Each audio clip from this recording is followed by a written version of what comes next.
अजमेर के नजदीक तीर्थ नगरी पुष्कर में अखिल भारतीय माहेश्वरी सेवा सदन में कृष्ण भवन के लोकार्पण समारोह में जमकर लात घुसे चले। देश के दिग्गज और धनाढ्य समाजों में से एक माने जाने वाले माहेश्वरी समाज के लिए यह घटना एक काला इतिहास बन गई है। सबसे बड़ी बात तो यह है कि लात घुसे चलाने वाले और लात घुसे खाने वाले माहेश्वरी समाज के ही प्रबुद्ध और धनाढ्य लोग ही हैं। असली झगड़ा माहेश्वरी सेवा सदन और माहेश्वरी महासभा के चुनाव का है। जो गुट अभी काबिज है वह अपना कार्यकाल पूरा होने के बाद भी चुनाव नहीं करा रहा है और दूसरा गुट चुनाव कराने के लिए लगातार दबाव डाल रहा है। सबसे शर्मनाक बात तो यह है कि लात घुसे चलने की बड़ी घटना उस वक्त हुई जब स्वामी गोविंद देव गिरी जी महाराज कृष्ण भवन का लोकार्पण करने पहुंचे। गोविंद देव गिरी जी महाराज की गिनती देश के प्रमुख संतों में होती है। लात घूसों में बुजुर्गों को भी नहीं बख्शा गया। हालांकि सूचना मिलने पर पुलिस भी मौके पर पहुंची, किंतु समाज का मसला होने से वह भी कुछ नहीं कर पाई। हाँ, पुलिस ने दोनों पक्षों को समझा बुझाकर मामला शांत किया। दरअसल यह है कि यह झगड़ा धर्मशाला के सेवा सदन से होता होता सड़क तक आ गया और सड़क पर जब यह झगड़ा हुआ तो भारी मजमा लग गया। अब लोग कहते हैं कि जब किसी समाज की या किसी परिवार की लड़ाई सड़क पर आ जाती है तो ऐसे ही तमाशबीनों का मजमा लग जाता है, जो पुष्कर में देखने को मिला। आइए पुष्कर की इस घटना के कुछ वीडियोस हमें मिले हैं, आप देख लीजिए कि देश का एक सम्मानित समाज माहेश्वरी समाज के लोग किस तरह से लात घूसों से लड़ रहे हैं।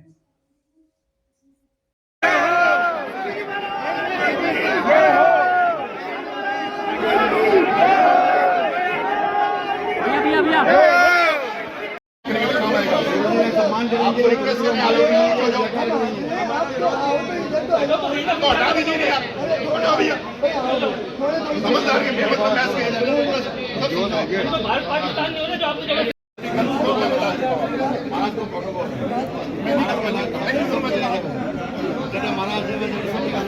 महाराज का प्रोटोकॉल है। महाराज को ले आओ, बाकी और कोई नहीं आएगा।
हमारा महाराष्ट्र का कोई विरोध नहीं है। ये नहीं कहता हम किससे रहे हैं। आप बदमाशी कर रहे हो, कोई बदमाशी नहीं है। हम कब कर रहे हैं बदमाशी? हम खोगे मत बदमाशी शब्द।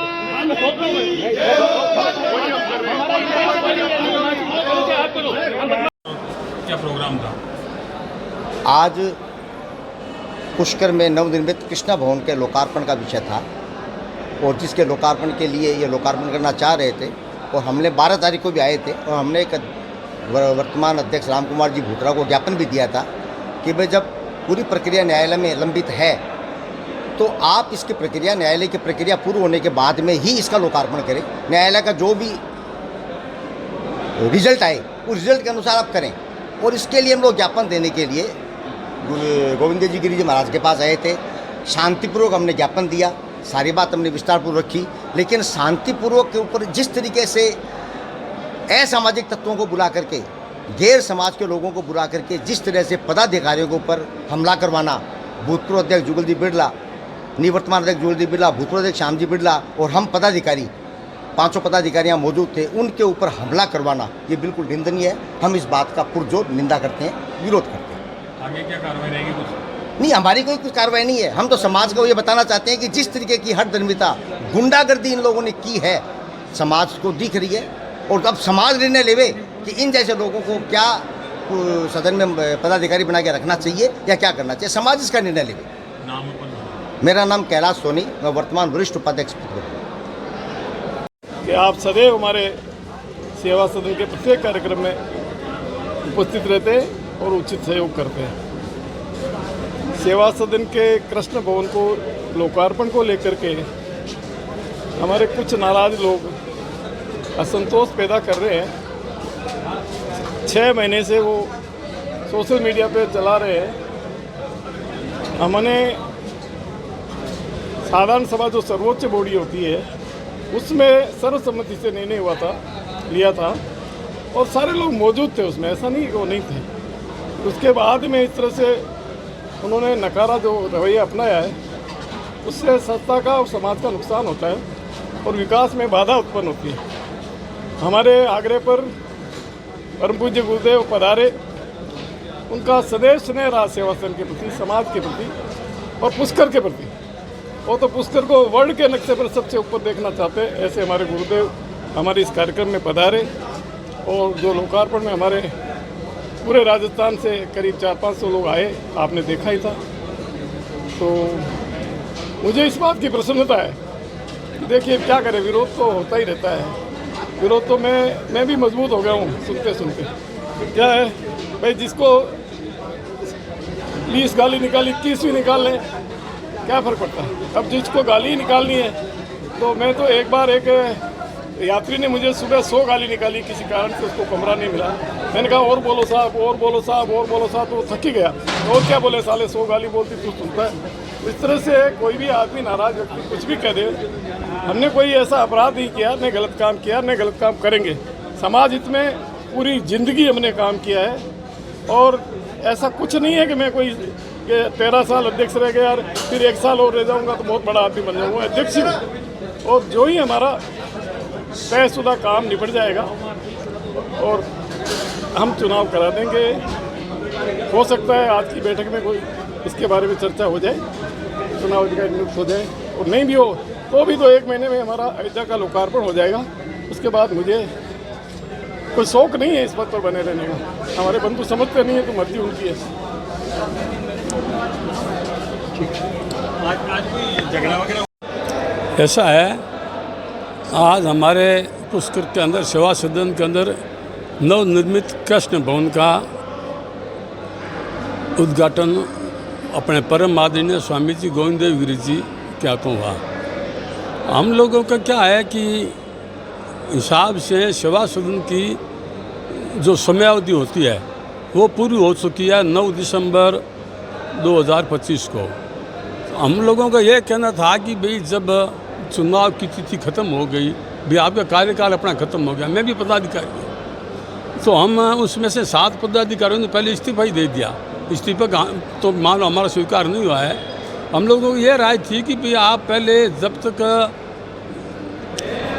ये अपने नए चुनाव हो जाए, जो नए लोग आए ना, तो वो लोग इसका उद्घाटन करावे। इसमें और कोई खास बात नहीं थी।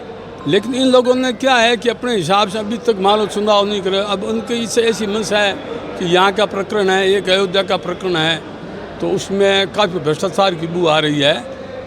तो उन लोगों का ऐसा विचार है कि हम तो वहाँ भ्रष्टाचार हो चाहे कुछ भी हो, यहाँ का उद्घाटन भी करेंगे और वहाँ का भी करेंगे।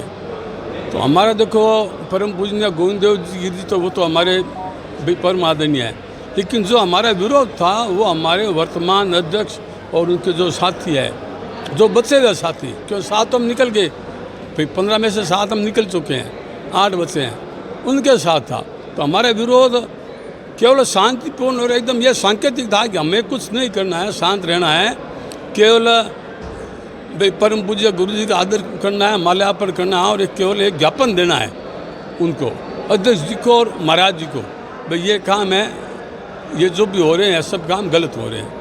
अब उनके वास्ते क्या है कि सब समाज बंधुओं को बुलाया गया, वो लोग सब आए। लेकिन हमारे क्या है कि जो अभी मान लो ठीक है, ये वर्तमान पदाधिकारी है, उनकी पता नहीं क्या मंशा थी। और मैं ज़्यादा नाम तो क्या लूँ, हमारे यहाँ पास में किशनगढ़ के ऐसे हमारे समाज बंधु है 5-4, शायद उन लोगों को आप भी थोड़े बहुत जानते होंगे। वो कुछ बाहुबली टाइप के आदमी है, वो लोग उनको हमेशा लाते हैं। पहले भी 2-4 बार ऐसी ही घटनाएं हुई इन्हीं के कार्यकाल में, ऐसी घटनाएं हुई। फिर आज वो आए थे तो मैंने अपने साथियों को सावधान किया कि आज फिर ये लोग आए हैं और ये कुछ न कुछ अशांति कर देंगे। तो और ये अब ये समझो कि ऐसे कार्यकाल जो हमारे देश के पूर्व अध्यक्ष है भी संदीप जी काबरा, वो भूतपूर्व सभापति जी है रामपाल जी सोनी, और इसके अलावा और भी मान लो जो साथी है, उनकी उपस्थिति में जो हमारे देश के भी सर्वोच्च पदाधिकारी है, उनकी उपस्थिति में ऐसे काम होना और या ऐसे काम प्रायोजित करके करवाना, हम तो इसकी पूरी भर्त्सना करते हैं। मेरे साथ भी मारपीट हुई। हमारे जोधपुर के हैं कमल जी चांडक, जो पिछले कार्यकाल आज से 9 साल पहले इसी सदन में कोषाध्यक्ष थे, उन्होंने अपने समय का हिसाब नहीं दिया, अब भी नहीं दिया। और ये जो अभी जो अयोध्या कांड हमारे समाज में चल रहा है, उसको अपना एक कांड लिखेंगे, इसको एक प्रकरण नहीं बोल रहा, मैं कांड बोल रहा हूँ आपके सामने। तो उस अयोध्या कांड के अंदर भी सबसे मूल जो है, उस अयोध्या कांड की जड़ समझ लो, भ्रष्टाचार की जड़ समझ लो, हमारे इस भवन में सबसे बड़ी जड़ ये श्रीमान कमल जी चांडक की है। उन्होंने मेरे साथ काफ़ी मारपीट की, मैं नीचे भी गिर गया, फिर लातों से मारा, मैं शांति से बैठ गया। मेरी एज 75 है, मैं आपको ये भी बता दूं, ठीक है, मैं आपको थोड़ा देखते मैं थोड़ा छोटा लगता हूँ, लेकिन मेरी एज 75 है। मैं उनकी मार खाने के बाद दूसरी जगह आराम से बैठ गया पट्टी पे। फिर वापस कमल जी आए 5-7 साथियों को ले के, फिर मेरे को मारना शुरू कर दिया कि आप राम कुमार जी भुतरा को चोर बोलते हो। तो इस हिसाब से ऐसा प्रकरण। मेरा नाम मुरलीधर जंवर, मैं नोखा का रहने वाला हूँ और मैं इस सदन में वर्तमान में मंत्री पद त्यागपत्र दे दिया है। त्यागपत्र हमारा स्वीकार नहीं हुआ है और इससे पहले 5 साल तक इसी सदन में उपाध्यक्ष रहा।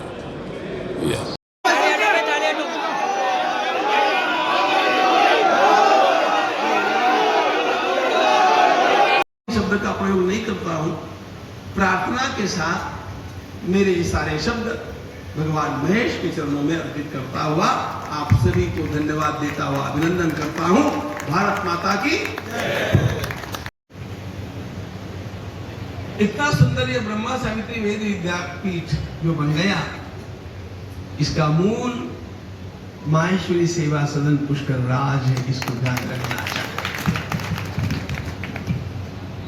And forget not those who are absent. इस दृष्टि से मैं स्वयं श्रीमान पुखराज जी कालाणी, श्रीमान दामोदर जी बंग, ये सभी देवी देवताओं की कृपा से, संतों के आशीर्वाद से, इस पुण्य भूमि के प्रताप से और माहेश्वरी समाज के उत्तमोत्तम बंधुओं के पुरुषार्थ से माहेश्वरी सेवा सदन में श्री कृष्ण भवन का लोकार्पण संपन्न हो रहा है।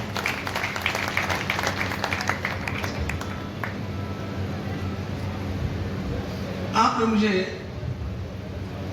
आग्रहपूर्वक बुलाया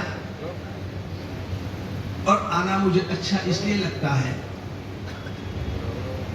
कि माहेश्वरी समाज का तो हमारे बचपन से हमारा बहुत घनिष्ठ संबंध रहा ही रहा है,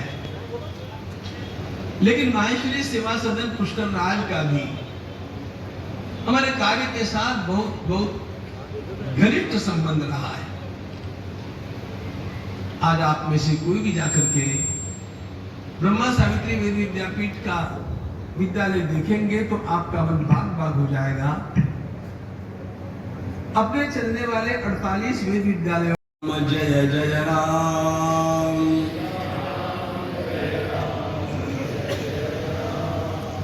श्री राम जय राम, जय जय राम।